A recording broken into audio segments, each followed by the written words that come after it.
Buenas noches, bienvenidos al Criminalista Nocturno.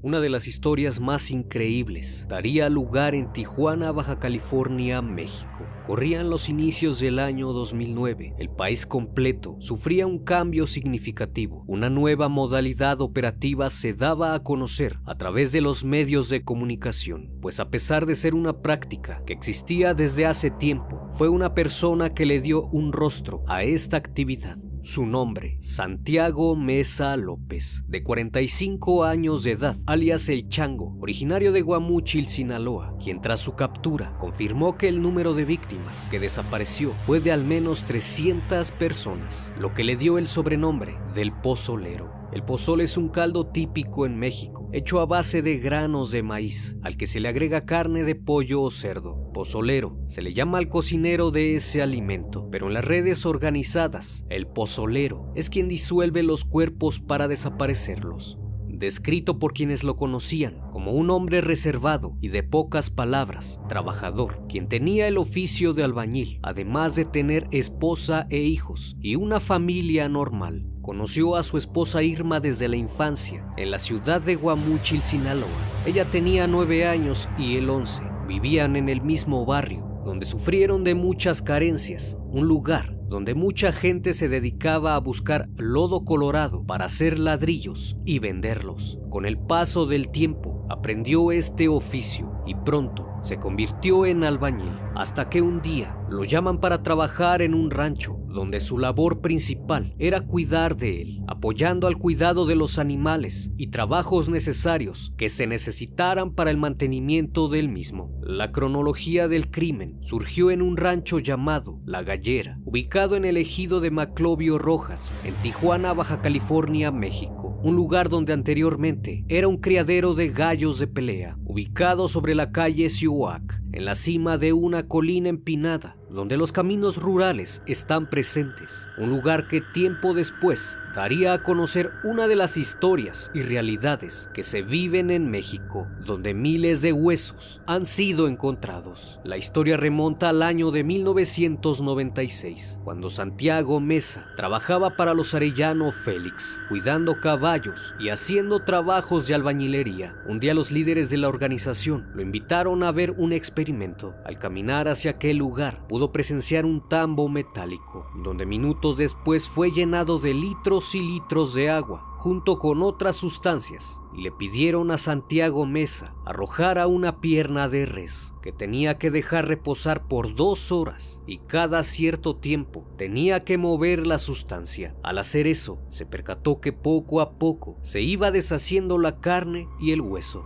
Hasta ese momento fue lo único que le permitieron ver, sin decir nada más. Únicamente fue testigo de dicho experimento, que fue traído de 2 personas de Israel, quienes se dedicaban a dicha actividad. Pero solo unos meses después, volvieron a solicitar su presencia. Esta vez, le dijeron a Santiago que iban a experimentar con carne humana y que le iban a mandar a algunos jóvenes para que le ayudaran. El primer cuerpo fue disuelto una noche de 1996 en un tambo con 200 litros de agua, donde fue arrojado. Una vez al interior, prendieron un quemador de gas y lo dejaron toda la noche. Al día siguiente, al observar el tambo, se percataron que el agua había quedado con mucha espuma. Después colocaron la tapa y lo subieron a una camioneta para llevarlo a tirar en el arroyo, y solo 3 meses después le volvieron a pedir hiciera lo mismo, aunque por un momento les mencionó que ya no lo quería hacer. Pronto le ofrecieron $600 a la semana. Luego de pensarlo durante días, él mencionó que le dijo a su esposa: prefiero mi trabajo a que ustedes se mueran de hambre. A partir de entonces, La Gallera se convertiría en su centro de operaciones, donde instalaron un drenaje por donde arrojaban los restos de los cuerpos que disolvían. Utilizaban 2 tambos metálicos, soldados uno sobre el otro, para agregar 200 litros de agua, para posteriormente verter 2 sacos de sosa cáustica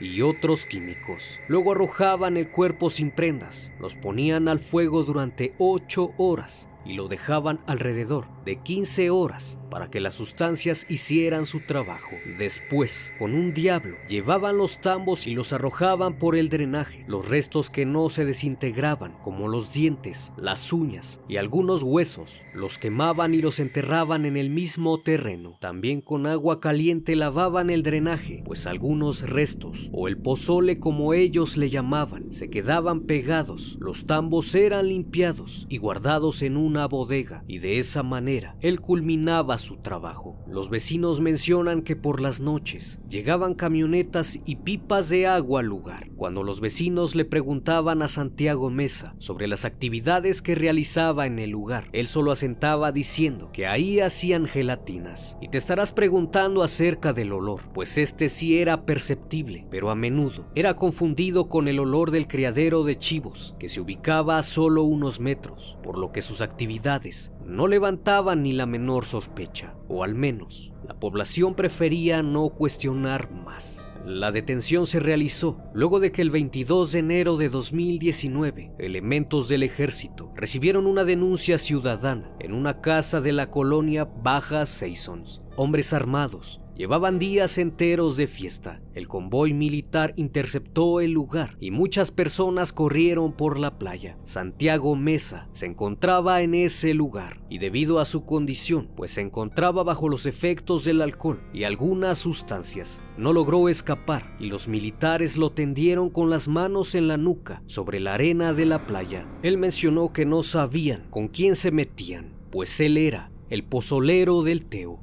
Luego de interrogarlo y obtener datos, lo llevaron al rancho del ejido de Ojo de Agua. Lo llevaban tapado con una cobija. Al llegar los militares lo bajaron de la camioneta y lo llevaron al centro del terreno y le ordenaron les mostrara cómo hacía para deshacerse de los cuerpos.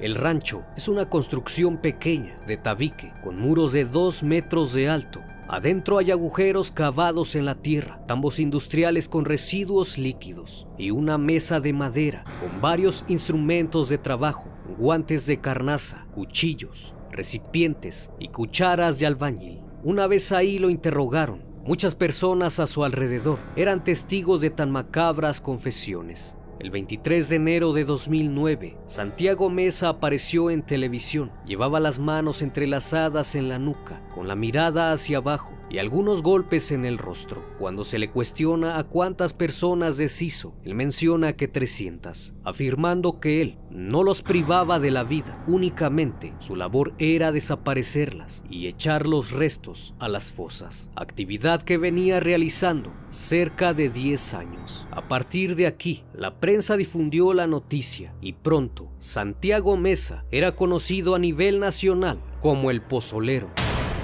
El modus operandi era el siguiente. Cada semana recibía la llamada de su jefe, en ese entonces el Teo, un lugarteniente de una organización, quien le entregaba los cuerpos de aquellos que debía desaparecer. Acordaban el día y la hora de entrega, se quedaban de ver en algún lugar. Es ahí donde el convoy prendía las luces de cambio de algún vehículo. Eso quería decir que los cuerpos a desaparecer se encontraban en ese vehículo. Una vez acercándose, se hacía la entrega. Conducía hasta su centro de operaciones, donde en colaboración de 2 personas preparaban los tambos con agua y sosa para disolverlos, siempre tomando las debidas precauciones, con equipo de protección como guantes especiales y máscaras de gas. Posteriormente se realizaba el proceso antes mencionado para no dejar ningún rastro a la vista. cuando el ejército irrumpió en la cocina del pozolero. 10 cuerpos estaban en proceso de descomposición al interior de tambos, así como 3 fosas recién cavadas. La identidad de quienes pudieran encontrarse en las fosas se desconoce y probablemente no se sabrá, debido a la forma con la que fueron disueltos los cuerpos, pues esto impide realizar los exámenes de ADN. Cuando la autoridad le mostró fotos de algunas personas desaparecidas, dijo que no reconoció a ninguno, insistiendo que él solo hacía su trabajo, mencionando que siempre que trabajaba con los cuerpos humanos no les veía la cara, ya que todos traían una máscara de cinta adhesiva de plástico color gris, y cuando los metían a los tambos solo le cortaban la cinta por la parte de atrás de la nuca sin quitársela totalmente. Además de la gallera, se sabe que existían 5 ranchos más, uno en Ojo de Agua y otro en Loma Bonita, donde también disolvían los cuerpos. En la actualidad, en la gallera, el Centro de Operaciones de Santiago Mesa y en los otros ranchos se han encontrado 15,000 litros de emulsión orgánica, 350 kilos de huesos y más de 6,000 dientes. Se estima que su número de víctimas asciende a 1,200 cuerpos. Hasta el momento, las autoridades no han logrado recabar las pruebas suficientes para condenarlo, aunque se encuentra recluido en el penal de Almoloya de Juárez, en el Estado de México, donde terminó la primaria y aprendió a escribir, tomando clases de pintura, y en ocasiones menciona que extraña trabajar su oficio de albañil. El siguiente caso salió a la luz en el año de 1989. La búsqueda de un joven estadounidense, Mark Kilroy, de 21 años, sería la clave que destaparía uno de los casos más increíbles jamás registrados a nivel mundial, ya que involucraba el ocultismo y la santería a un nivel bastante elevado. El responsable de dichos acontecimientos era Adolfo de Jesús Constanzo, un cubano conocido como el Padrino, creyente de la religión Palo Mayombe. Prepárate para lo que viene, pues te aseguro que hará recorrer el escalofrío por todo tu cuerpo.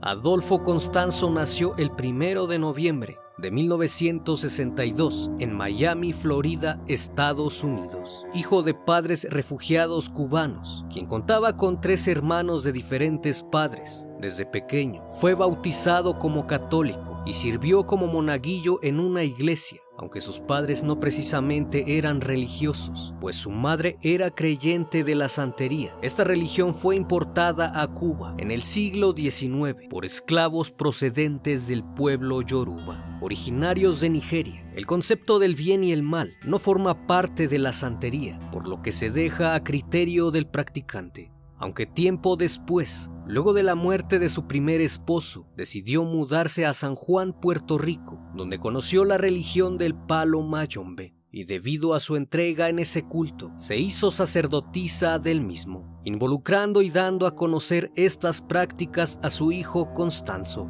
dejando a un lado las creencias religiosas en Dios. En 1972 decide regresar a Miami. En el transcurso de esos años, su madre se casó 3 veces. La última pareja que tuvo tenía creencias similares, pues era practicante del ocultismo, además de ser distribuidor de drogas. Poco a poco el camino de Constanzo fue tomando forma, ya que al salir de la secundaria, su comportamiento se hizo cada vez más inclinado al mal, siendo arrestado junto con su madre en diferentes ocasiones por cometer robos a comercios a través del farderismo. Fue expulsado del bachillerato por mala conducta y, lejos de rectificarse, siguió las prácticas inculcadas por su madre, pues su progenitora le había hecho creer que él era especial porque tenía habilidades psíquicas para predecir el futuro. Durante su adolescencia se hizo gran amigo de un sacerdote del Palo Mayombe, quien le enseñó rituales avanzados para conseguir todo lo necesario y así tener éxito en la vida. En el año de 1980, con el conocimiento que adquirió, comenzó a ofrecer sus servicios como mago negro en la región de Miami. Fue hasta el año de 1983 donde algunos amigos le mencionan que en México hay la oportunidad de tener buenos ingresos como modelo. Entonces se muda a la zona rosa, donde rápidamente comienza a tener una abundante prosperidad, pues era carismático y de buen ver, además de tener preferencias íntimas con hombres y mujeres. Instaló su propio negocio, donde hacía rituales de protección y purificación que le daban ganancias significativas, pues supuestamente acudían a él personalidades mexicanas muy reconocidas, tanto hombres de la política, actores de cine, personas de organizaciones y miembros reconocidos de la policía. Durante esa época, siguió preparándose en el mundo de la santería. Su ambición de poder lo llevó a practicar rituales donde se involucraban sacrificios humanos y canibalismo. Su popularidad fue tan grande que acudía a diferentes partes de la República Mexicana, entre ellas Matamoros, Tamaulipas, uno de los puntos fronterizos más importantes del país, donde comenzó a relacionarse con personas de diferentes organizaciones, aliándose con ellos para ofrecerles su protección espiritual a cambio de una buena suma de dinero, por lo cual no dudó en establecer su negocio en esa ciudad. En los años procedentes, su carrera delictiva fue en ascenso, ya que empezó a efectuar rituales de alta protección, involucrando el sacrificio humano. Pero esto no lo hizo solo, pues anteriormente contaba con la ayuda de Martín Quintana Rodríguez y Omar Orea Ochoa, quienes se desempeñaban como sus más fieles discípulos y amantes. Durante su estancia en Matamoros, conoció a una joven divorciada llamada Sara Aldrete, estudiante de antropología de la Universidad de Texas. Era una mujer alta y rubia, de buen cuerpo, con ojos muy llamativos. Un día el auto de Constanzo chocó con el vehículo de Sara. Entonces se dio el encuentro entre ambos. Lejos de molestarse, Adolfo la invita a tomar un café. Una vez ahí le contó que él era sacerdote del culto Palo Mayombe y que era responsable del éxito de varios artistas, políticos y empresarios, debido a su gran poder. Luego de que Adolfo le leyera las cartas de tarot, ella se sintió profundamente atraída por él. Al terminar la charla, le dijo si podría ayudarla en algo. Entonces Sara llevó a su novio, Serafín Hernández, y a su tío, Helio, quienes se dedicaban a la venta de drogas, así como al robo de vehículos. Su objetivo era que les ayudara en su negocio para que les fuera bien. Cuando Constanzo los invitó a su casa, quedaron boquiabiertos, pues esta estaba llena de obras de arte y cosas místicas, además de fajos de dólares, lingotes de oro y muchas joyas. Él les mencionó que la santería era cara, pues tenía que alimentar bien a los santos, porque si no se ponían molestos. Luego de que llegaron a un acuerdo, Sara siguió frecuentándolo hasta que se hicieron inseparables, pues el romance y la atracción que sintieron los unió inevitablemente. Pronto aprendió todo lo necesario para convertirse en la sacerdotisa del culto de Constanzo, quien junto a su culto cometían grandes aberraciones ceremoniales. Conforme se fueron consolidando, reclutaron nuevos miembros, a quienes instruían en los ritos y hechizos de magia oscura, jóvenes entre 20 y 23 años. Se dice que Sara les proyectaba una película sobre la santería, en donde la trama principal era orillar a un psiquiatra quien trabajaba para la policía a sacrificar a su hijo para satisfacer las necesidades de la secta, creándoles la idea de una hermandad. Aquellos que permanecían a la misma tenían que dar todo aquello que fuera conveniente, sin escatimar incluso a su misma sangre. Adolfo les promete a los nuevos miembros que serán totalmente invulnerables a las balas y que tendrán el poder de hacerse invisibles si siguen al pie de la letra sus instrucciones. En los siguientes años, una serie de sucesos terroríficos comenzaron a pasar en Matamoros, pues la policía descubrió cerca de 8 cuerpos desfigurados y cortados terriblemente, atados a un bloque de cemento cerca de un río. No podían dar explicación ante tal hecho, pero sin duda provocaba el escalofrío de aquellos presentes en la investigación. La secta se instala en un lugar aislado, el Rancho Santa Elena. A algunos kilómetros de la ciudad, una vez ahí, confeccionaron un caldero llamado Ganga, el cual sirve para protegerse de los malos espíritus. Lo que se vierte ahí es en verdad impresionante, pues los ingredientes son una combinación de madera, cigarros, cuerpos de animales, costillas y tibias de algún cuerpo humano, así como el cráneo, cuyo cerebro aún se encuentre en su interior, pues se cree que en estos rituales el cuerpo puede pensar y actuar mejor. Incluso las personas de tez blanca son las más buscadas, ya que la tradición dice que se puede influir más en el cerebro de un blanco que de un negro. Además de que en esta clase de sacrificios, la tortura es un elemento esencial. En una ocasión estaban reunidos en el rancho, listos para el ritual. La víctima, Gilberto Sosa, un ex policía que se dedicaba a la venta de estupefacientes. Sara ordenó que lo colgaran. Luego lo sumergió en un barril lleno de agua hirviendo, mientras aquel hombre gritaba del dolor, evitando ahogarse. Sara le arranca el pecho con unas tijeras y lo somete a brutales castigos que terminan con una sopa formada del cuerpo de la víctima, la cual tomaron, convenciéndose así de que una fuerza los había invadido desde la cabeza hasta los pies, haciéndolos sumamente poderosos.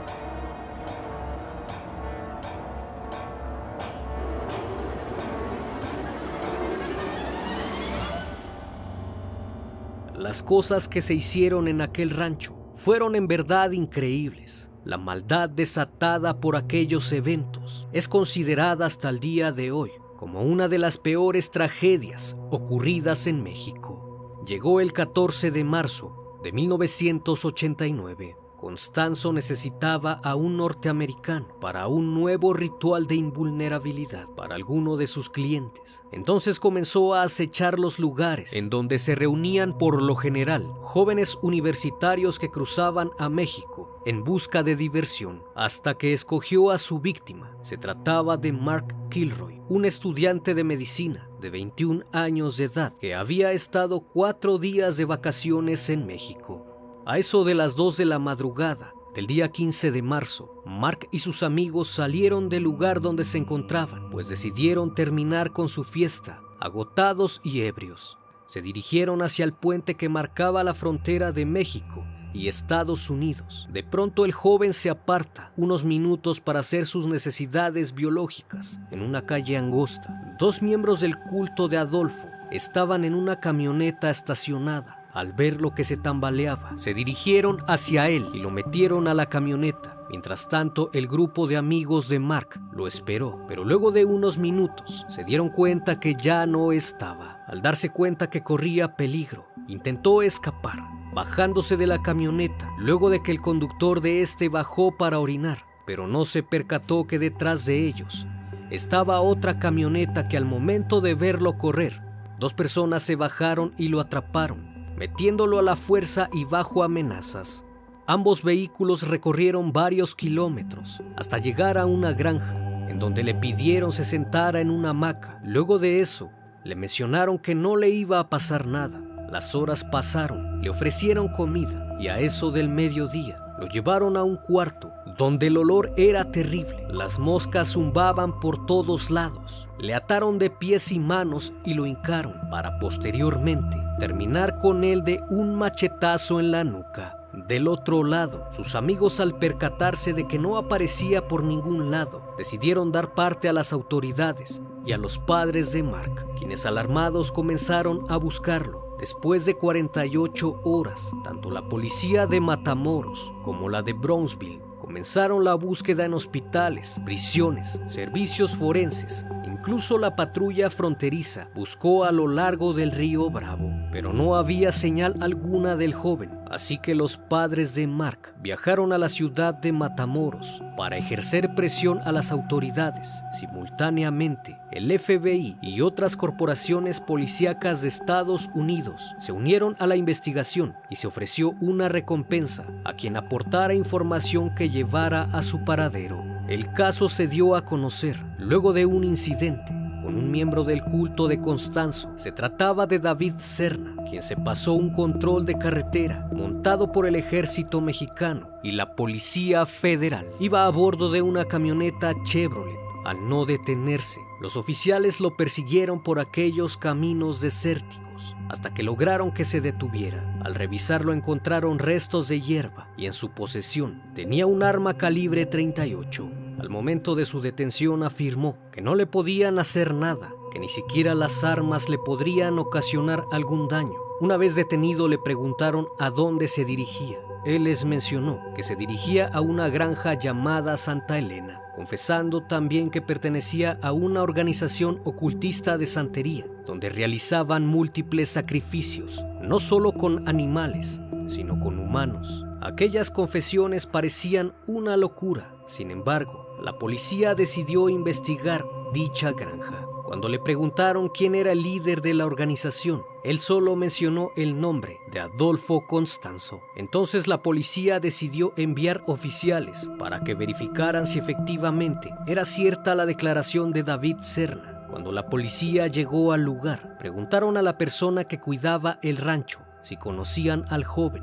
Él mencionó que no sabía porque entraban y salían muchas personas. Entonces le mostró una fotografía de Mark Kilroy y el hombre reconoció inmediatamente al muchacho, mencionando que él mismo le había preparado comida hace más o menos un mes. En los días posteriores, el 9 de abril de 1989, obtuvieron una lista de nombres y direcciones de personas que pertenecían al culto. Se logró la detención de 4 sujetos: Sergio Martínez, apodado La Mariposa; Serafín Hernández Jr., Helio Hernández, conocido como el Pequeño Helio, y por supuesto al cuidador del rancho llamado Domingo. Luego de un intenso interrogatorio, todos coincidían en algo. Todos hablaron de un líder llamado El Padrino, un mago cubano que los había iniciado en una serie de rituales espeluznantes y sacrificios humanos, prometiéndoles inmunidad ante la policía, incluso ante las balas. Agregaron también que dicho sujeto contaba con la complicidad de una mujer, a quien apodaban la Bruja,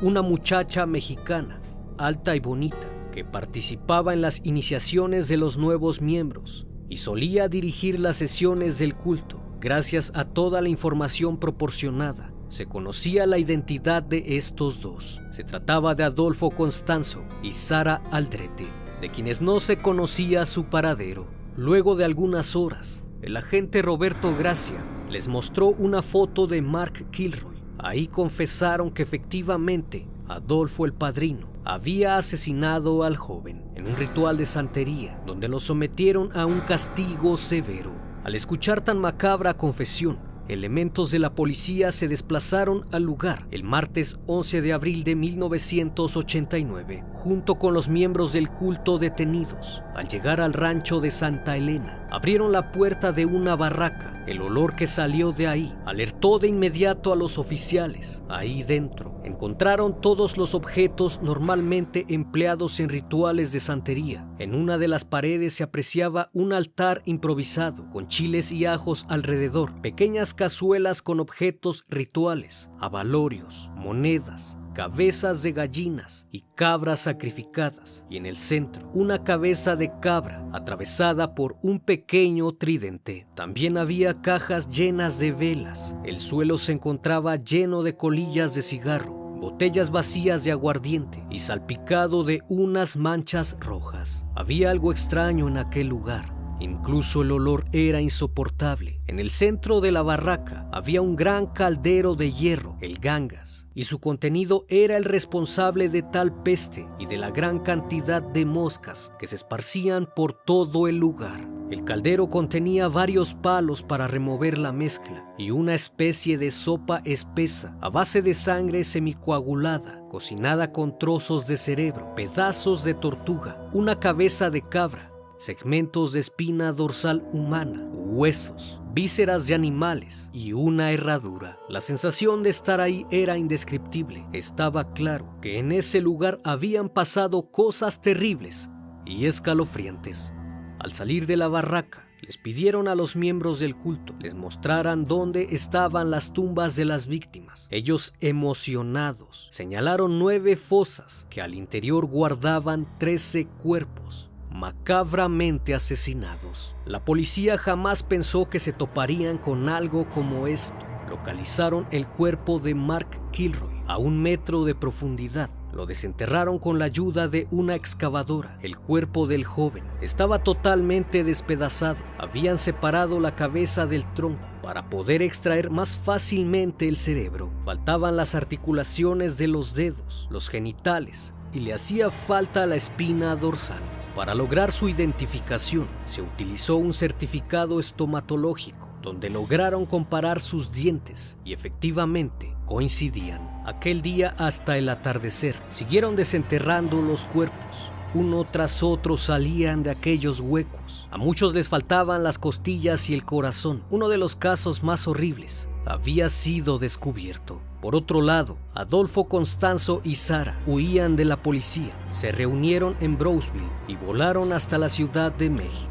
Por el camino recogieron a otros miembros de la banda. Debido a sus contactos con personas importantes, consiguieron estar siempre un paso adelante de los movimientos de la policía, hasta que el 5 de mayo de 1989 se tuvo un primer indicio sobre su paradero. Luego de que una denuncia ciudadana afirmó haber visto a un sujeto que con frecuencia compraba dólares en la colonia Cuauhtémoc. Al hacer la descripción del sujeto, se llevaron la gran sorpresa que se trataba de un miembro del culto a quien le apodaban el Dubi, uno de los hombres de confianza de Constanzo, por lo que la policía montó un operativo en la zona para tratar de localizarlos. Un día Sara miró por la ventana y se dio cuenta que en las calles había mucho movimiento de policías. Tomó entonces la decisión de escribir una nota donde pedía le ayudaran, pues supuestamente Adolfo Constanzo la tenía como rehén. La arrojó por la ventana del departamento en el cual se encontraba cautiva, en la calle de Río Sena, número 19. Aquella nota tuvo éxito y fue a dar a manos de la policía. Al día siguiente, se montó un operativo por las calles cercanas al domicilio. Uno de los vigías de Constanzo salió a revisar la calle y se dio cuenta que estaban rodeados por varios policías encubiertos. Así que volvió al departamento y se lo contó. Posterior a eso, Adolfo se asomó por la ventana y pudo verlos. En ese momento,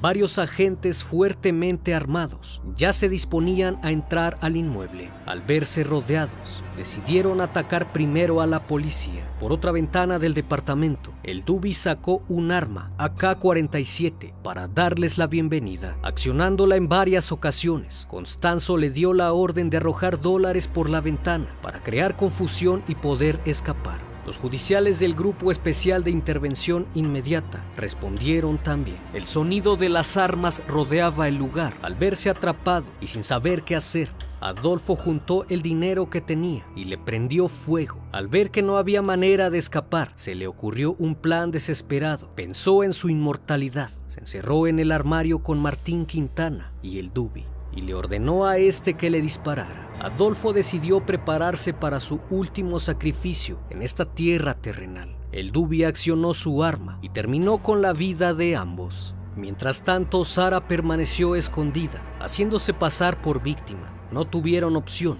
más que entregarse. El culto había llegado a su fin y marcó una terrible historia, llena de sacrificios y cosas oscuras que en gran parte la policía decidió ocultar. Debido a la gravedad del caso, Sara siempre sostuvo que no formaba parte de aquel culto y que si en un momento se interesó en los rituales de Constanzo, fue para terminar sus estudios universitarios en antropología. Culpó a las autoridades de haber destruido evidencias claves en la investigación, como la barraca en el rancho de Santa Elena, donde Adolfo sacrificó a varias de sus víctimas, la cual fue quemada por la policía. Sara María Aldrete fue condenada en un principio a 647 años de prisión, aunque tiempo después se le redujo la pena a 50 años. Fue recluida en el penal de Santa Marta, Acatitla. En el año 2011 fue trasladada a un penal de Mexicali, en Baja California Norte. En prisión escribió y presentó un libro llamado Me dicen la narcosatánica. Hasta este año, 2021, está por cumplir 32 años en prisión. Actualmente se encuentra recluida en el penal femenil de Tepepan, en la alcaldía de Xochimilco. De los 4 miembros del culto santero, solo 3 permanecen recluidos en el penal de Ciudad Victoria, en Tamaulipas, purgando una condena de 47 años. El 4º miembro, Helio Hernández Rivera, murió en prisión.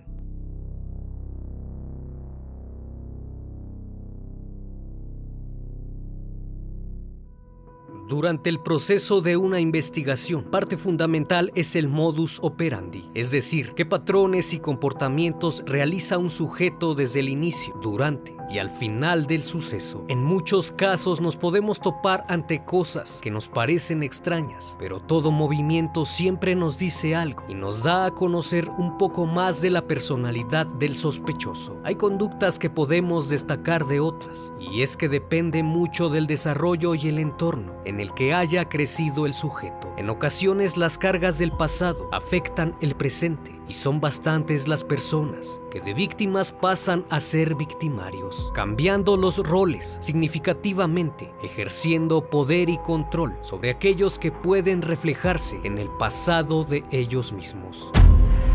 Durante los años de 2009 a 2015, en diferentes puntos de la ciudad fueron encontrados hallazgos terroríficos. Sin embargo, no habían notado relación alguna entre ellos, hasta que, a mediados de noviembre del 2015, 2 personas aparecieron en un mismo lugar a escasos metros de un arroyo seco. Al encontrar una similitud en todos los casos, las autoridades iniciaron las investigaciones el 17 de noviembre del año 2015, luego de un reporte al número de emergencias en el cual se informó la localización de las extremidades de una persona en el interior de una casa abandonada, ubicada en las calles Novena y San Abel de la colonia Desarrollo Urbano. Elementos de la Unidad Especializada de Investigación acudieron al lugar para realizar las investigaciones pertinentes. Una vez que se realizó el levantamiento de dichas extremidades, procedieron a buscar el resto del cuerpo, ya que no se encontraba en la casa. Fue hasta 48 horas después que se logró la localización de un torso que tenía un corte por la mitad y diversos golpes en la cabeza. Fue hallado en un arroyo que se ubica a solo una cuadra adelante, en la calle 11, con esquina Álamos, al interior de una llanta de camión. Arriba se encontraba la parte delantera de un triciclo. Luego de las indagatorias se logró establecer la identidad del sujeto. Se trataba de Lorenzo Ernesto Olivas Berrios, de 22 años de edad, originario de la ciudad de Delicias, quien hace algunos meses se había mudado a la capital en búsqueda de trabajo. Fue visto por última vez la noche del 13 de noviembre por un familiar, a quien le comentó que saldría a comprar de cenar. Sin embargo, nunca regresó. Al siguiente día lo buscaron, pero no aparecía por ningún lado. Así pasaron los días, hasta que el 16 de noviembre fue reportado como desaparecido. Al siguiente día se realizó el hallazgo.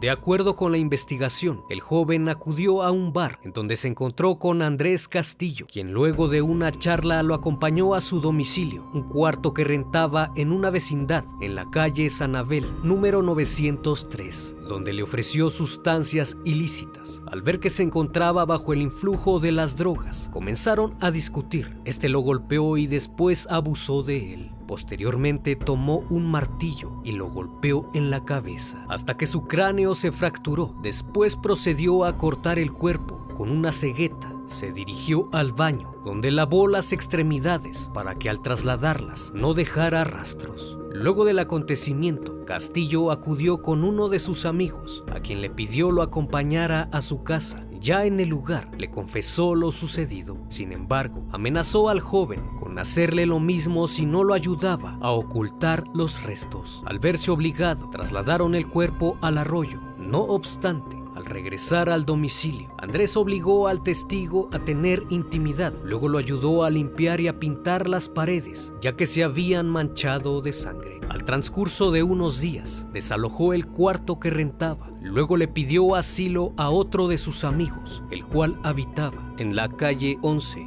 número 6841, en la colonia Desarrollo Urbano, donde se albergó.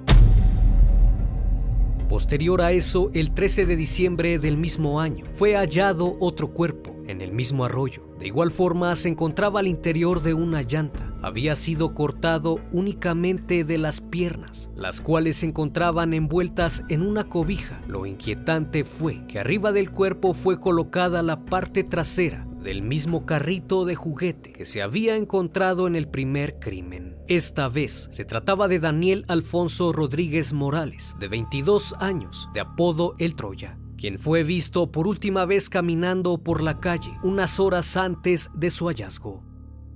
De acuerdo con el reporte de la Fiscalía, Rodríguez Morales fue agredido la noche del 12 de diciembre al interior de la casa en la calle 11, donde vivía Castillo desde hace un mes. Durante una reunión que tenían, comenzaron a discutir, pues se encontraba bajo el influjo de las drogas. Golpeó a Daniel en la cabeza con una roca hasta que lo privó de la vida, en presencia del joven que le había ayudado anteriormente a deshacerse de la primera víctima, así como en presencia de su anfitrión. Al ver tal suceso, amenazó a ambos de que les haría lo mismo si decían algo. Entonces sacudió por la misma cegueta que utilizó para cortar los cuerpos. Posteriormente lo trasladó en una carretilla en la que cargó los restos hasta el mismo lugar donde un mes antes había dejado a Lorenzo Olivas. Al analizar los cortes en ambos cuerpos y al ver la posición de los mismos, así como el hallazgo del mismo carro de juguete, se determinó que indudablemente habían sido cometidos por la misma persona.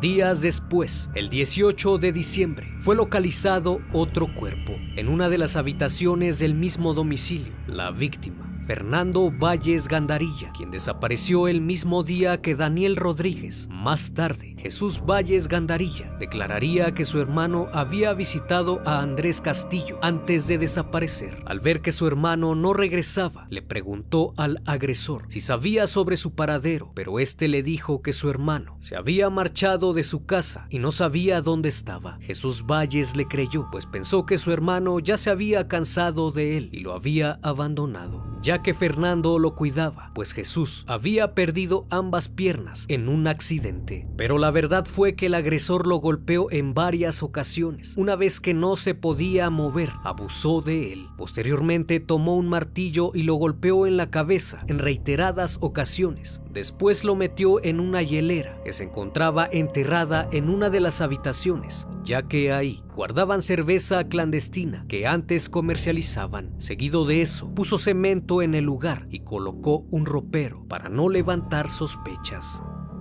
En este punto de la investigación era preocupante la serie de sucesos que estaban ocurriendo en esa colonia, que los llevó a centrar toda la atención posible para esclarecer los hechos. Nadie se imaginaba que Andrés Castillo era el responsable de tales actos, hasta que la mañana del 5 de enero del año 2016, la policía detuvo a Andrés Castillo, de 35 años de edad, en la colonia Vistas de Cerro Grande, en el municipio de Chihuahua, Chihuahua, por posesión de cristal. Se encontraba en esos momentos trabajando como albañil en una construcción. En el interrogatorio se dieron cuenta de que el sujeto vivía exactamente donde habían ocurrido los crímenes, así que le cuestionaron sobre dichos acontecimientos. Una vez que vio que lo iban a investigar, confesó haber privado de la vida a 3 personas, las cuales se habían encontrado cerca de la misma zona donde él habitaba. Al día siguiente, 6 de enero de 2016, la Fiscalía General del Estado dio a conocer la detención del probable sospechoso vinculado con el asesinato de 3 hombres desmembrados hallados al sur de Chihuahua en noviembre y diciembre del 2015. Se trataba de Andrés Ulises Castillo Villarreal, alias El Cholo, de 35 años de edad, quien se dedicaba a la albañilería y presuntamente también vendía cristal. El fiscal general Jorge Enríquez González señaló que el sujeto asesinó a las personas descuartizadas en la colonia Desarrollo Urbano. Y no solo eso, sino que también se le vincula con otros 12 casos sin esclarecer, pero con mucha similitud, ocurridos violentamente entre el 2009 al 2015, todos ellos hombres.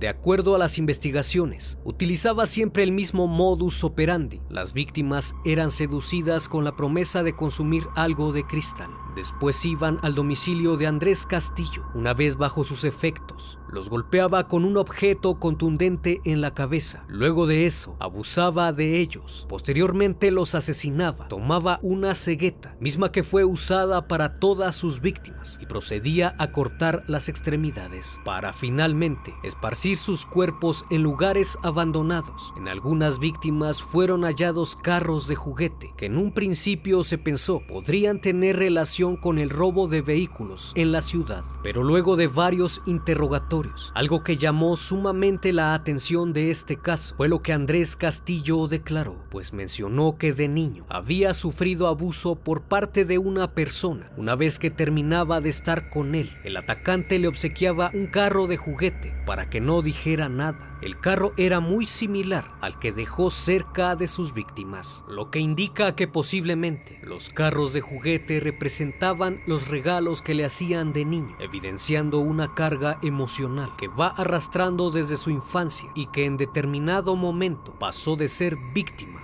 a victimario. Ello explica por qué todos son hombres. De acuerdo al perfilador John Douglas, la colocación de un objeto es la firma personal de un criminal, un detalle personal que es único en el individuo, que nos deja ver el estado emocional del sujeto, es decir, aquello que lo llena emocionalmente al momento del hecho, ya sea para saciar un instinto o para calmar un daño.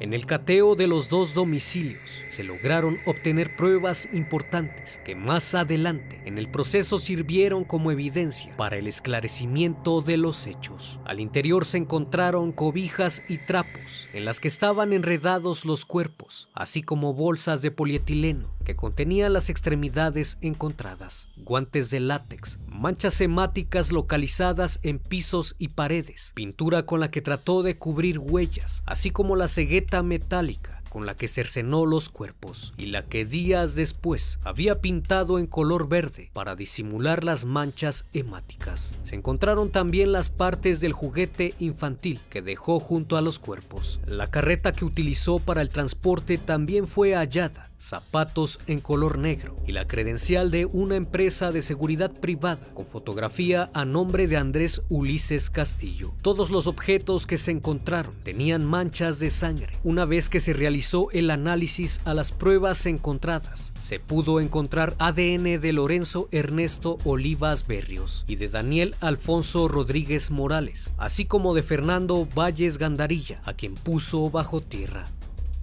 Durante la audiencia de vinculación a proceso, un testigo declaró ante el Ministerio Público que fue agredido por Andrés Castillo. Dicho testigo fue el joven a quien pidió ayuda para tirar los restos al arroyo. Este mencionó que Andrés se presentó en su casa en la madrugada para solicitarle un favor. Mencionó que se encontraba agitado y ebrio al entrar a su domicilio. Vio el cuerpo a la mitad de un sujeto en el baño. Luego lo amenazó que si no le ayudaba sería el próximo, añadiendo que no era el primer crimen que cometía, ya que le dijo que era un asesino en serie y que si estaba en libertad era porque nunca había dejado cabos sueltos. Una vez que lo dejaron en el arroyo, le confesó al joven que le gustaban los hombres y que si había acabado con él fue porque se quiso imponer en la intimidad. Luego de contarle esto, abusó de él, dejándole muy en claro que después del acto tenían que ser inseparables y que si él notaba distanciamiento, lo tomaría como una traición,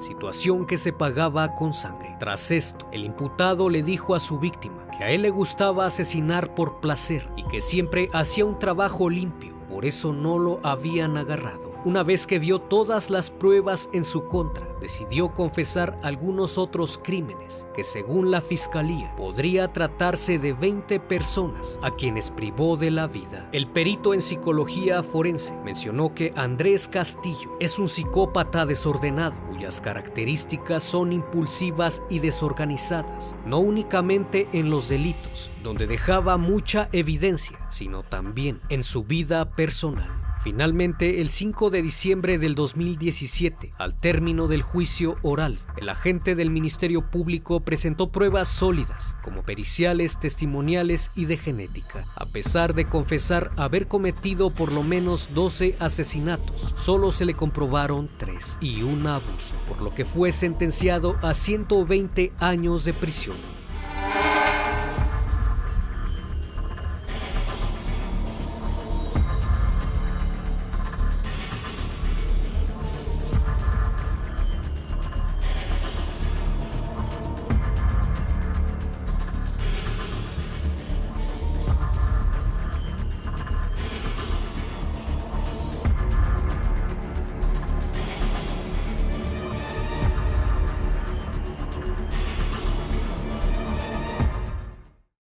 14 de diciembre de 2004, 8 agentes del grupo Jabalí acudieron tras el reporte de un hecho bastante inusual, algo que muy pocas veces se puede presenciar y ante los ojos de cualquiera pudiera provocar asombro y desconcierto. Aunque esto ha existido a lo largo de la historia, hoy en día se describe como un acto inhumano y despreciable. Esta práctica se refiere al alimentarse con miembros de la misma especie, el canibalismo.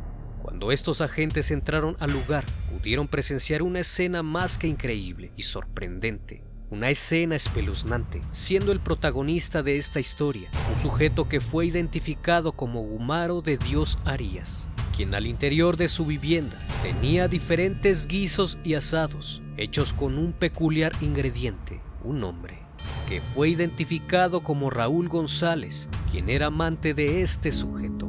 Gumaro de Dios nació el 7 de abril de 1978 en La Azucena, Tabasco, México, hijo de Candelario de Dios y Ana Arias, y tenía 10 hermanos. A la edad de 6 años, sufrió abuso por parte de un familiar. A partir de aquí, su comportamiento empieza a cambiar. Ahora se le veía jugar con muñecas. Incluso cuando jugaba con otros niños, les decía que era una niña y se sentía atraído por ellos. En ocasiones se le veía jugar a ser pistolero y corría gritando: «Soy un chico malo, pero también soy una mujer mala». Estaba claro que su comportamiento no era normal, pero como aún era un niño, no le dieron mayor importancia, aunque conforme fueron pasando los años, crecería con traumas muy marcados y ya siendo adolescente tuvo un accidente, pues fue atropellado por un tráiler. Después de recuperarse del incidente, se le veía comportarse aún más extraño, pues en ocasiones se apartaba y se le veía acariciando a una yegua, y cuando nadie lo veía, mantenía relaciones con ella. Llegaba a fantasear que se trataba de una mujer estadounidense con la que tendría hijos. Ya de adolescente se podía notar un leve retraso mental, además de que padecía esquizofrenia, pues a veces se le veía hablando solo y riéndose. Cuando de trabajar se trataba, él era demasiado holgazán, pues cuando se le pedía ayudar en el campo, mencionaba que no quería ser un campesino y se quedaba acostado sin hacer nada. Constantemente por las tardes salía y se embriagaba, incluso lo veían consumir drogas, y esto se había vuelto cotidiano. La gente que lo veía mencionaba que a veces se comportaba como una mujer y en otras que era el mismísimo diablo, por lo que a los 14 años, su padre, cansado de que su hijo no hiciera nada y de su pésimo comportamiento, lo enlistan en el ejército, y lejos de rectificar su conducta, Gumaro de Dios se peleó con un subteniente y lo enviaron a una celda arrestado. Cuando salió sintió una gran ira, por lo que tomó un cuchillo e hirió al subteniente en el tórax y en las piernas y salió huyendo del ejército. Regresó nuevamente a la ranchería Azucena en Cárdenas, Tabasco. Lejos de un cambio, comenzó a hacerse más adicto a diferentes sustancias de todo tipo, hasta que un día en un ataque de locura cometió un acto sumamente lamentable, pues abusó de su sobrino de apenas 1 año de edad. El bebé se reportó muy grave, aunque la familia en ese entonces no supo quién le hizo eso al niño. Ellos lo descubrirían tiempo después, cuando él lo confesó. En el año 2000 fue detenido y llevado al penal de Cárdenas. Pensó en un principio que lo habían detenido por el daño que le hizo a su sobrino, pero luego de cumplir su condena, supo que era por el robo de una grabadora y 5 camisas. Ahí pasó 1 año y 6 meses. En esta ocasión, luego de que su familia no lo visitara, decidió irse a Chetumal, en el estado de Quintana Roo. En el año 2004, un hombre lo reta con un machete en Majahual, una zona maya cercana al mar. Aquel hombre lo empezó a insultar y a burlarse de él, por lo que en un descuido le quitó el machete y comenzó a filetearlo como un pescado, dejándolo tirado en el suelo tras las heridas. Menciona que esa noche, tras huir, se le apareció el espíritu de este hombre que hasta sus últimos días lo sigue atormentando. Después de esto se fue a una región llamada El Petén, que se ubica entre México y Belice, donde estuvo vagando hasta que encontró una construcción donde vivió algún tiempo. Ahí conoce a un anciano que se refiere como el Sabio, un viejo brujo maya, a quien le hace la promesa de asesinar a 3 personas. En ese mismo poblado conoce a un joven de 19 años llamado Raúl González, alias El Pelón o El Guacho, quien tenía un tatuaje distintivo con un nombre de una mujer que además también había sido desertor del ejército del 31 Batallón de Infantería por robarse un arma. Pronto se hicieron buenos amigos, pues ambos tenían problemas con la bebida y las drogas, pasando de ser buenos amigos a convertirse en amantes, mudándose así a una palapa abandonada ubicada a 100 metros del kilómetro 216 de la carretera Chetumal-Playa del Carmen. La palapa era parte de una empresa inmobiliaria que había sido destinada a crear un fraccionamiento residencial, y como ninguno de los dos trabajaba y no tenían cómo mantenerse, en ocasiones iban a la ciudad costera y se metían a robar los objetos de valor de algunas casas. Además acudían con los turistas, quienes les daban dinero a cambio de tener relaciones. Es así que el 12 de diciembre del 2004 escribe la historia de terror de Gumaro de Dios. Ese día estaban haciendo lo habitual, consumiendo sustancias ilícitas y alcohol. Llegó un punto donde se terminó la bebida y al no tener dinero, recordó que Raúl, su amante, le debía 500 pesos. Así que se los pidió para ir a comprar más alcohol. Este le mencionó que no tenía dinero para pagarle, por lo que Gumaro se enfureció y tomó lo primero que tuvo a la vista, un cable eléctrico grueso, y empezó a golpear a su amante. Cuando se desmayó lo colgó y cuando despertó le volvió a pedir su dinero. Este le dijo que se los había gastado, por lo que en un intento de defenderse, Gumaro toma un bloque de concreto y se lo arroja en la cabeza. Una vez en el suelo, le pegó sin parar, hasta que se percató que su cabeza se veía aplastada, pero como todavía se seguía moviendo, tomó el cable y lo puso alrededor de su cuello y jaló fuertemente hasta que dejó de moverse y lo volvió a colgar. Posterior a eso, ya en la noche, estaba tan eufórico que pensó en comérselo. Entonces tomó un cuchillo y comenzó a cortarlo en pedazos. También le arrancó el tatuaje, lo cortó en canal para extraerle las vísceras. Al día siguiente se dirigió al mercado y con el dinero que tenía Raúl compró algunos ingredientes para cocinarlo. Cuando regresó prendió la parrilla y asó el corazón, algunas costillas y un riñón. Tomó agua en un recipiente e hizo caldo con las vísceras. Cortó en filetes el muslo izquierdo y lo cocinó. La grasa la puso en un sartén donde calentó tortillas. Al siguiente día tomó la otra pierna y la cocinó de igual forma.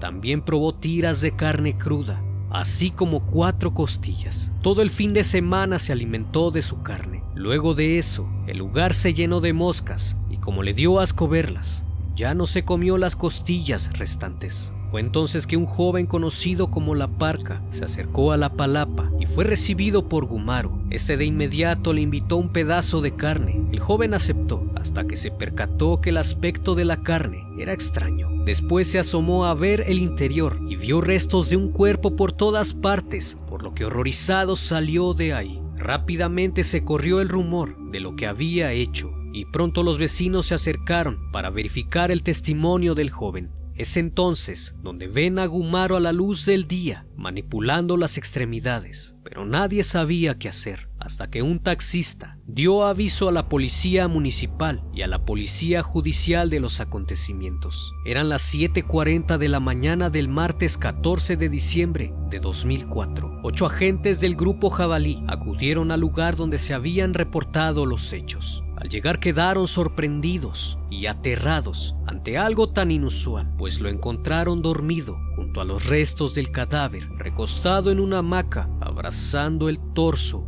putrefacto, sin cabeza ni extremidades. También hallaron parte de los ingredientes utilizados para cocinar la carne, una hielera con cervezas, restos de inhalantes y un cepillo de dientes lleno de sangre y trozos de carne cruda. Uno de los agentes le pidió que se levantara. Rápidamente lo esposaron. Mencionan que parecía un animal, como un hombre primitivo. Acaparó de inmediato los noticieros y los encabezados de los periódicos de todo el país. En una entrevista dijo: "Se me ocurrió sacarle todo lo de adentro, el corazón, el bofe, las costillas. Estaba rico, sabía a borrego. Por eso me comí el riñón. Solo dejé los pellejos porque estaban muy correosos". Tras su detención, aceptó los cargos que se le imputaban y no mostró arrepentimiento alguno por su conducta, afirmando incluso que no se arrepentía de nada y que siempre había tenido la inquietud de probar carne humana.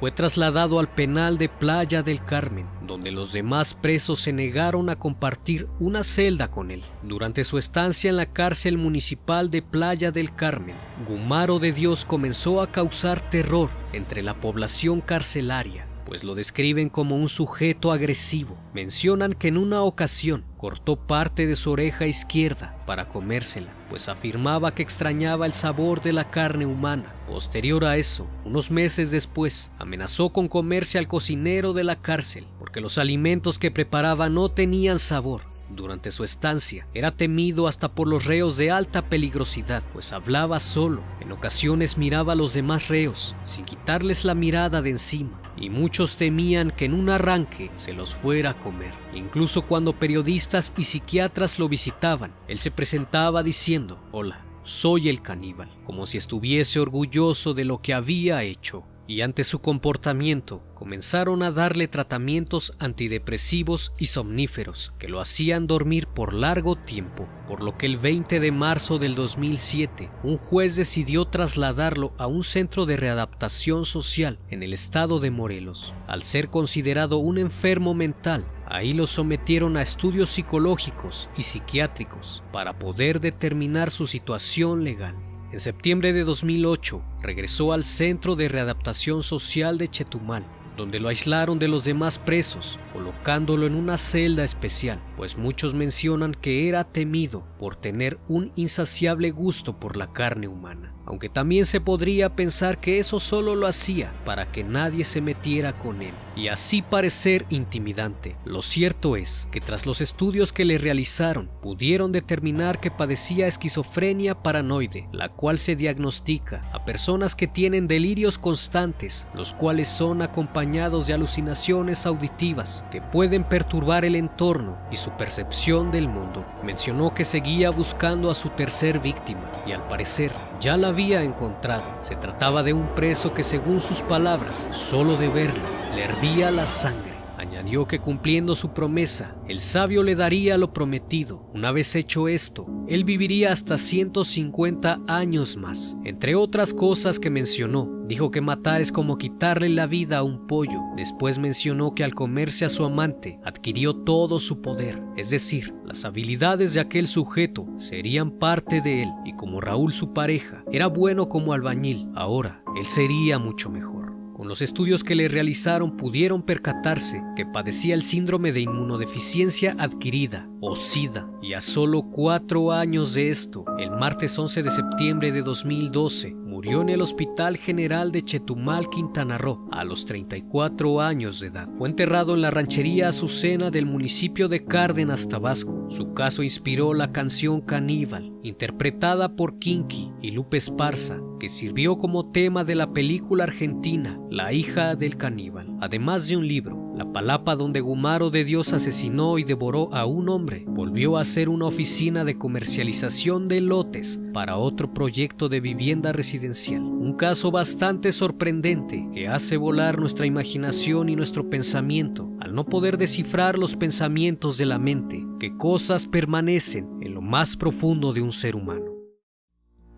En el año 2005, la Ciudad de México se encontraba conmocionada, pues durante los meses de octubre y diciembre eran encontradas maletas negras en la vía pública. Pero a solo 3 meses de haber transcurrido los acontecimientos, el 23 de enero de 2006, era presentado ante los medios de comunicación un sujeto probablemente responsable de dichos actos. Su nombre, Raúl Ociel Marroquín Reyes, quien contaba con 25 años de edad, un sujeto delgado, de mirada penetrante y retadora, que mencionó ante los medios no arrepentirse de sus actos. Por el contrario, mencionó que estaba haciendo un bien a la sociedad, detallando con una profunda frialdad su modus operandi. Raúl Ociel Marroquín Reyes nació en Tampico, Tamaulipas, el 1 de septiembre de 1980, hijo de un padre estricto y autoritario, que además lo maltrataba constantemente, que tenía un rasgo en particular, pues profesaba grandes voces su odio y repudio hacia los homosexuales, que más tarde le inculcaría a su hijo este mismo sentimiento. Y así fue creciendo, sabiendo que esas personas eran un mal a la sociedad. Al terminar el bachillerato ingresó al ejército, donde cursó un año la carrera de médico militar, donde se desarrolló como soldado en el Hospital Regional Militar de Tamaulipas, alcanzando el grado de sargento primero de sanidad. Después de 4 años y 7 meses, causó baja del ejército, pero cuando salió se le veía distinto, pues había desarrollado con el tiempo una violencia desmedida, acompañada de ataques de ira. Posterior a eso buscó trabajo en diferentes lugares, pero al ser un desertor del ejército, tuvo complicaciones para encontrarlo,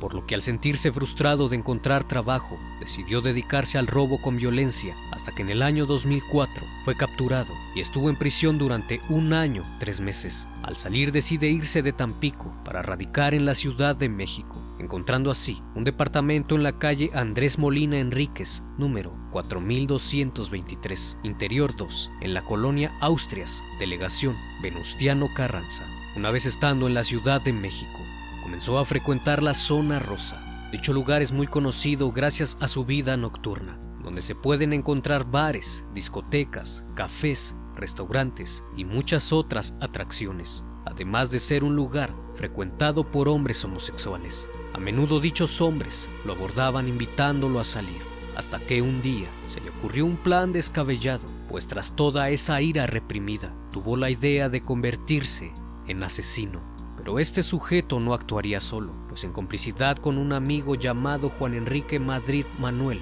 a quien le contó sus planes. Este accedió a ayudarlo, pero le dijo que no solo se limitara a eso, sino que también podría obtener dinero de ello, privándoles de la libertad. Fue así que la noche 21 de octubre de 2005, ambos se encontraban en un antro y decidieron separarse. Juan Enrique, cómplice de Raúl, conoció a un joven llamado Juan Carlos Alfaro Alba. Después de algunos coqueteos, se le acercó y le preguntó si estaba solo. Rápidamente entablaron una conversación. Ahí le preguntó a qué se dedicaba, de dónde era y qué edad tenía. Juan Enrique le dijo que era originario de Michoacán y que tenía 15 días de haber llegado a la Ciudad de México. De repente le pidió un momento y se dirigió a Raúl, que estaba del otro lado de la barra. Ahí conversaron y este le dijo que lo veía en el Hotel Amazonas para que se adelantara y ahí someter a su víctima. A eso de las 2 de la madrugada salieron del bar y este lo invitó a pasar un rato en el hotel. Este accedió y se dirigieron a la habitación 619 del Hotel Amazonas, ubicado en Tlalnepantla. Al entrar se dirige al baño. Después de eso se posiciona sobre él y le da un beso, metiéndole en la boca una pastilla que en un principio pensó que era de menta. Se la tomó y al lapso de unos minutos se desmayó. Cuando despertó lo tomó con un cordón en el cuello, mencionándole que estaba en el 6º piso y que lo iba a aventar por la ventana. Es ahí cuando le piden los datos de sus familiares para poder pedir el rescate. Después lo envolvió entre cobijas y lo ató con cintos de plástico. Estuvo así durante mucho tiempo. Fue una semana tormentosa,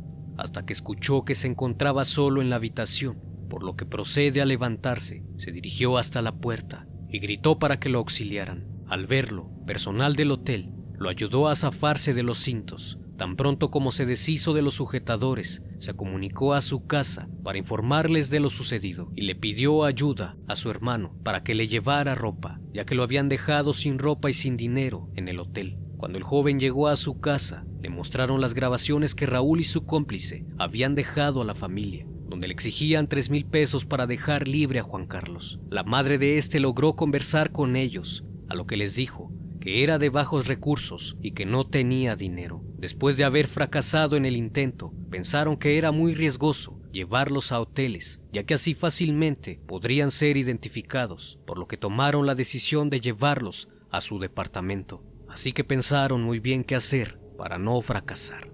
Entonces tomaron la decisión de que al mismo tiempo se encargarían de visitar los antros gay para enganchar a los jóvenes y trasladarlos a su casa, mientras que Juan Enrique lo esperaría en el departamento para ayudarlo a someterlos. Además, se le ocurrió mandar hacer un gancho de hierro forjado para colocarlo en la parte alta de una de las paredes de la sala del departamento, donde colgaría hasta asfixiar a sus víctimas. 6 días después, el 27 de octubre, todo estaba listo. Aquel jueves por la noche, Raúl acudió de nuevo al antro. Esperó a que lo abordaran. Después de observar a diversas personas, se acercó un joven de 21 años de edad, llamado Jonathan Razo Ayala, a quien al verlo, lo eligió como víctima, debido a su complexión física. El joven había quedado de verse con un amigo para entrar al antro. Sin embargo, este se demoró y decidió entrar solo. Aproximadamente una hora después de la conversación, este lo invita a su departamento a pasar el rato. El joven accede y se retiran del lugar, no sin antes encontrarse con su amigo, quien le dijo que no se fuera, que ya habían quedado de verse, pero no lo escuchó y decidió irse. Cuando llegaron al departamento, inmediatamente le aplicó la llave china y lo inmovilizó. En ese momento, salió Juan Enrique de la habitación y lo sujetó de las manos y pies. Le dijeron que no iba a pasar nada, que se calmara y estuviese tranquilo.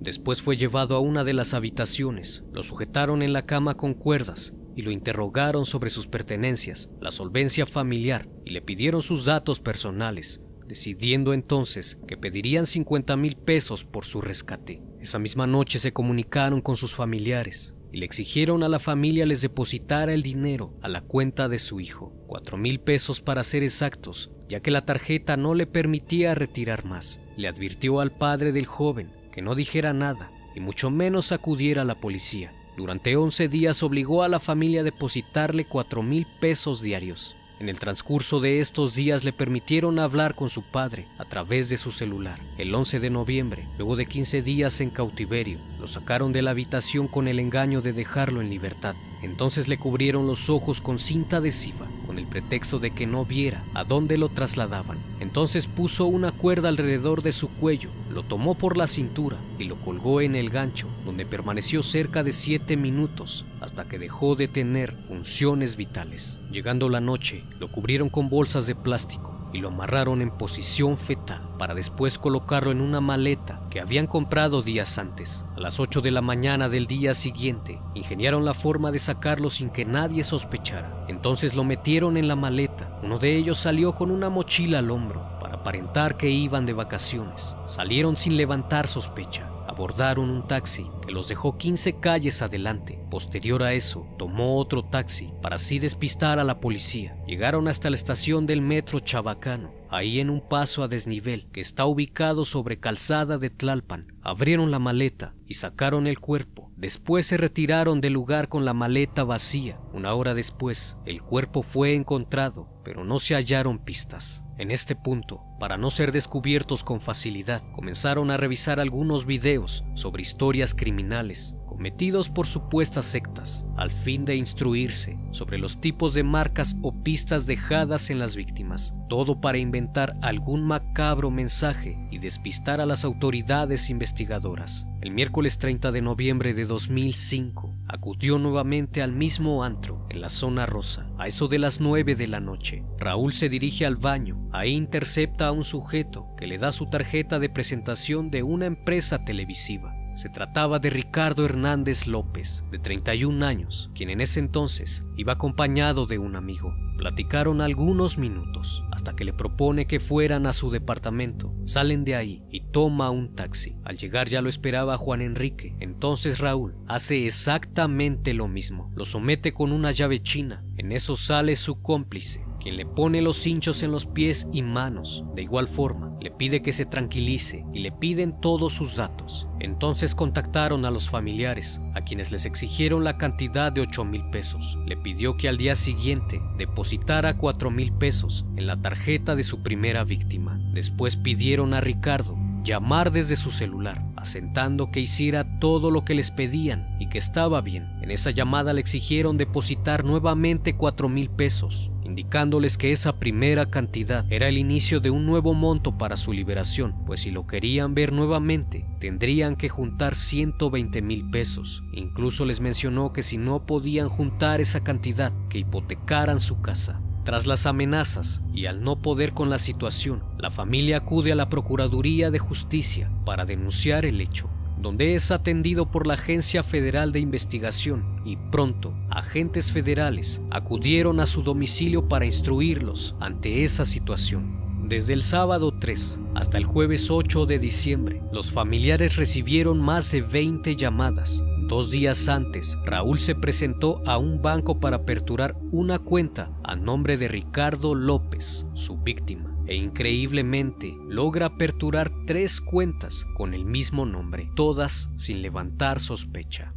Posterior a esto, nuevamente llamaron a la familia de la víctima, donde le preguntaron cuánto dinero habían reunido. El padre de este le informó que solo habían juntado 28,000 pesos. Entonces Raúl le dio los 3 números de cuenta que ya había aperturado para que le depositara el dinero ahí, asegurándole que en cuanto ellos sacaran el dinero, ya por la tarde lo dejarían libre. Lo hizo con la frase que sería la clave para identificarlo: pardeando por la tarde, lo voy a soltar.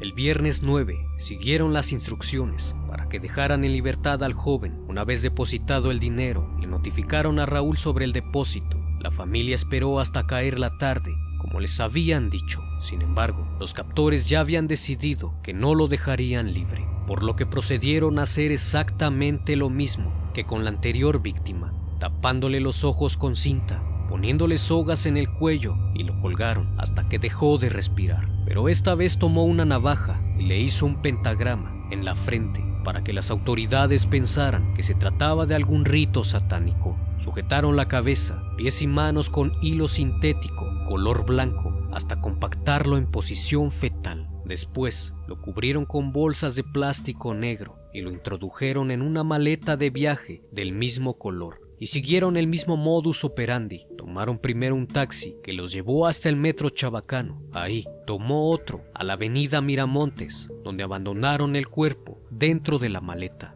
A las 8:57 horas de ese viernes, una mujer encontró la maleta y al acercarse se percató que estaba muy pesada, por lo que decidió llamar a la policía, quienes encontraron el cuerpo de Ricardo aún tibio. Los días posteriores se revisaron los movimientos bancarios de las cuentas sin tener éxito, hasta que el 23 de diciembre el papá de la víctima vio en el periódico una nota que decía: en maleta 2 cuerpos, por lo que tras acudir al CEMEFO se percataron que efectivamente se trataba de su familiar. El 13 de diciembre de ese mismo año, otra víctima fue privada de la libertad. Se trataba de José Ricardo Galindo Valdés. Raúl se comunicó con la madre del plagiado. Esta le imploró que no lo lastimara porque no tenía dinero para pagarles el rescate y quizás porque tuvo un ataque de humanidad. El asesino lo dejó libre, pero antes lo amenazó de muerte si denunciaba. El viernes 16 de diciembre, Osiel Marroquín visitó de nuevo el mismo antro, a la casa de más víctimas. Había cobrado tal experiencia en la selección de sus víctimas y en la forma de abordarlos, que se le ocurrió esta vez enganchar a 2 al mismo tiempo. Primero conversó con un joven llamado Armando Rivas Pérez, quien se encontraba con un grupo de amigos. El encuentro fue breve, pero duró lo suficiente como para obtener un número de teléfono y la promesa de irse a comer al otro día para conocerse mejor. Estuvo un rato más y después se acercó Víctor Ángel Iván Gutiérrez, con quien se quedó conversando por más tiempo hasta lograr su confianza. Raúl fingió estar interesado sentimentalmente en él. Después de eso, lo invitó a su departamento a pasar la noche, donde ya lo esperaba su cómplice, Juan Enrique. Al entrar al inmueble, ambos lo sometieron, lo tomaron de los brazos y lo ataron de pies y manos y lo amordazaron. Después le pidieron los datos de su familia y les llamaron para pedirles dinero a cambio de dejarlo en libertad. 15,000 pesos fue la cantidad que le solicitaron. Al siguiente día, realizaron el depósito y acudieron a la Procuraduría a denunciar los hechos.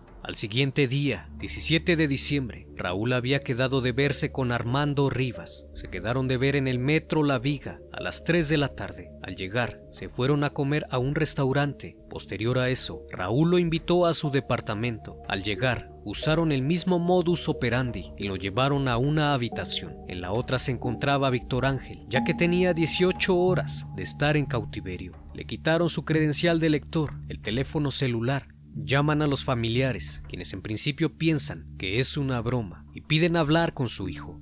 Minutos después, vuelven a llamar a su familia y Armando confirmó lo dicho. Posteriormente, trasladaron a la víctima a la misma habitación donde tenían encerrado a Víctor Ángel. Lo ataron de pies y manos y le cubrieron la boca con cinta adhesiva. El lunes 19 de diciembre, a las 2:30 de la tarde, Raúl se comunica con la familia y les da instrucciones para que depositaran en 2 cuentas bancarias los 15,000 pesos solicitados, prometiéndole que su hijo sería liberado una vez que se comprobara el depósito. Entonces le responde que lo liberará ese mismo día, pardeando la tarde. Roberto Rivas González, el padre de Armando, acude al banco a depositar los 15,000 pesos en 2 cuentas bancarias. De ahí no recibieron noticia alguna. El 20 de diciembre llaman a los padres de Víctor, prometiéndoles que dejarían en libertad a su hijo si depositaban los otros 15,000 pesos. Al día siguiente, el padre depositó el dinero y no recibió más llamadas por parte de sus captores. El jueves 22 de diciembre ya habían acordado privarlos de la vida, ya que su cómplice, Juan Enrique, iba a pasar Navidad en su natal Tamaulipas. El primero en la lista fue Armando Rivas y después Víctor Ángel. Siguieron el mismo patrón para realizar el acto. Les cubrieron los ojos con cinta adhesiva y les colocaron la misma soga. Posterior a eso los marcaron con una señal satánica y los metieron en las maletas vestidos y sin zapatos, en posición fetal, y sus cabezas fueron torcidas a la altura del cuello para que cupieran en la maleta. Después pensaron en hacer lo mismo. Bajaron las maletas a la calle, pensando igual que las veces anteriores, para abordar 2 taxis. Pero como pesaban mucho las maletas, solamente las arrastraron aproximadamente 100 metros de su domicilio, hasta dejarlos junto a una jardinera, y regresaron a su departamento. No pasó mucho tiempo para que los restos fueran encontrados. A eso de las 8 de la noche, las maletas fueron encontradas. El portero del edificio donde vivían reportó el hallazgo a la policía, que al llegar acordonó la zona e inició el rastreo de pistas. Los agentes siguieron las huellas dejadas por las ruedas de la maleta cuando fue arrastrada sobre la banqueta. Esos rastros los condujeron hasta el edificio marcado con el número 4223 de la avenida Andrés Molina Enríquez, al oriente de la capital. Sin embargo, las autoridades no entraron a registrar los departamentos. Se limitaron solo a tomar las declaraciones de los vecinos. Días después, giraron una orden judicial para revisar el edificio. Al seguir las huellas de las ruedas de la maleta minuciosamente, se percataron que éstas iban a dar a un departamento con el número 2. Al tocar, nadie atendió la puerta, por lo que tuvieron que entrar a la fuerza. Al interior del departamento encontraron indicios de que estuvieron en algún momento las víctimas.